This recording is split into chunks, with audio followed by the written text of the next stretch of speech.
আকাশে পেঁজা তুলোর মতো মেঘ জানান দিচ্ছে আর কয়েকটা দিন বাকি। তারপরেই দুর্গোৎসবে মেতে উঠবে আপামোর বাংলা।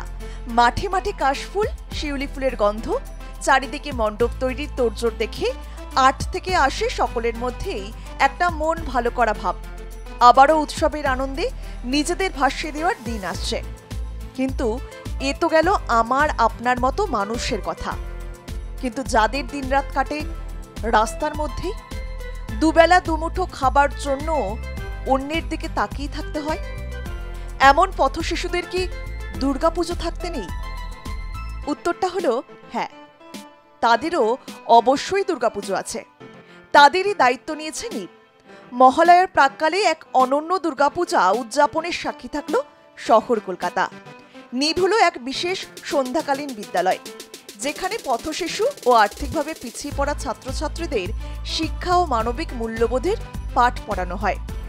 হাওড়া শ্রী জৈন বিদ্যালয়ের সহযোগিতায় নিব এক বিশেষ দুর্গোৎসব উদযাপন করল। নিবের মূল উদ্দেশ্য হল ওই পথশিশুদের মধ্যে নাগরিক চেতনা ও সামাজিক মূল্যবোধ জাগিয়ে তোলা।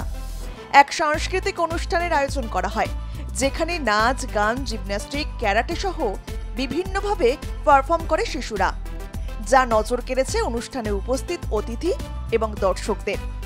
অনুষ্ঠানের প্রধান অতিথি ছিলেন পশ্চিমবঙ্গ প্রশাসনিক ট্রাইব্যুনালের প্রাক্তন চেয়ারম্যান ও কলকাতা হাইকোর্টের প্রাক্তন বিচারপতি সৌমিত্র পাল। এটা একটা অভাবনীয় কালচারাল শো হলো। নানান রকম শারীরিক কুশলতা দেখালেন ছাত্রছাত্রীরা এই স্কুলের, এই নিব, এই যে স্কুল প্রতিষ্ঠানের।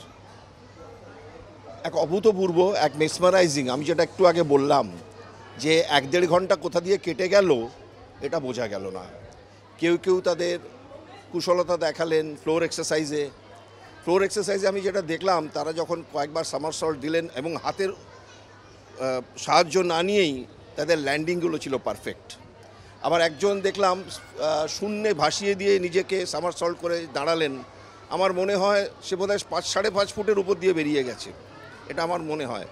এই সব ছেলেদের যারা এখানে শুধু পুঁথিগত শিক্ষা পাচ্ছে না, তারা শারীরিক শিক্ষাও পাচ্ছে। যেমন আপনি দেখলেন একটু আগে রোপ ক্লাইম্বিং করলেন বা রক ক্লাইম্বিং করলেন, যে আর্টিফিশিয়াল যে রক আছে, এগুলো দেখার মতন।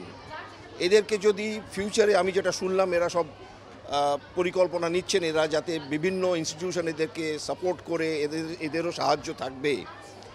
বিশেষ করে এদের এখানে মিস্টার মেহতা আছেন, মিস্টার সুধীর মেহতা আছেন, মিস্টার বিনয় মিশ্র আছেন, মিস্টার কারকানি আছেন। এরা মিলে সবাই সাহায্য করছেন। এখানে টিচার, প্রিন্সিপাল আছেন। এদের কিন্তু এই ইন্টেলেকচুয়াল যে মানে বৃদ্ধি বা এদের শিক্ষাগত যে বৃদ্ধি হচ্ছে, তার সঙ্গে যে শারীরিক কুশলতা যে বৃদ্ধি পাচ্ছে, এটা দেশ গঠনে ভীষণভাবে সাহায্য করে। বিশেষ অতিথি হিসেবে উপস্থিত ছিলেন কলকাতা হাইকোর্টের বিশিষ্ট আইনজীবী ও শ্রী জৈন বিদ্যালয়ের প্রাক্তনী সুধীর কুমার মেহতা। সুধীর কুমার মেহতা বলেন, দারিদ্র্য দূরীকরণ বা পিছিয়ে পড়া সমাজকে এগিয়ে নিয়ে যাওয়ার দায়িত্ব শুধুমাত্র সরকারের নয়, সমাজেরও। যদি আরও কিছু সংগঠন নিবের মতো উদ্যোগ নেয়, তবে খুব অল্প সময়ের মধ্যেই সমৃদ্ধ হয়ে উঠবে সমাজ।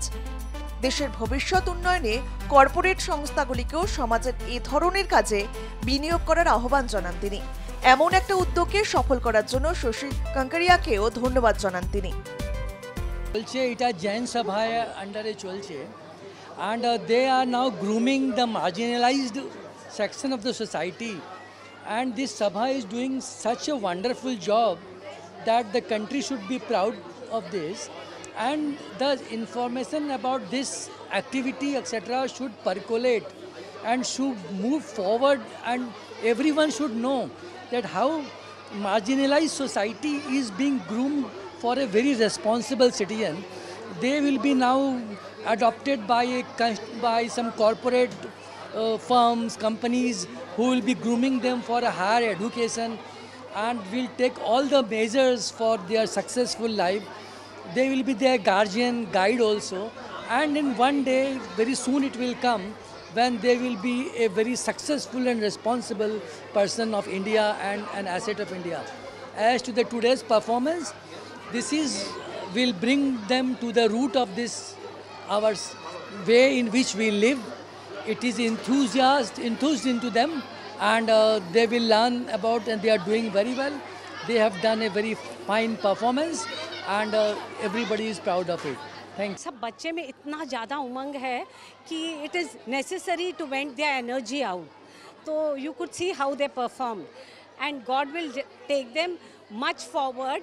And I would like that each one has a duty in the society to give back to the society, and I want these children to reach different heights. I want people to know about them so that they can adopt children and take them forward. অনুষ্ঠানের আয়োজনের দায়িত্বে ছিল ছত্রছায়া দল। বহু বিশিষ্ট ব্যক্তিত্ব উপস্থিত থেকে এই শিশুদের শিক্ষার দায়িত্ব গ্রহণের প্রতিশ্রুতি দেন। নানা রকম সহযোগিতার অঙ্গীকারও করেন তারা।